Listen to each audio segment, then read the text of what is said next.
હાલ એક મહત્વપૂર્ણ સમાચાર આવી રહ્યા છે। સાણંદ વિરમગામ હાઈવે પાસે સર્જ્યો અકસ્માત।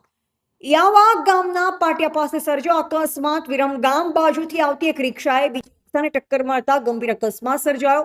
બે રિક્ષાના અકસ્માતમાં સાણંદના એક 58 વર્ષીય વડીલનું ઘટના સ્થળે થયું મોત। સાથે અકસ્માતમાં 3 લોકો ઘાયલ ખાનગી હોસ્પિટલમાં સારવાર હેઠળ છે। વડીલના મૃતદેહને પીએમ અર્થે સાણંદ સિવિલ હોસ્પિટલ ખાતે ખસેડાયા છે।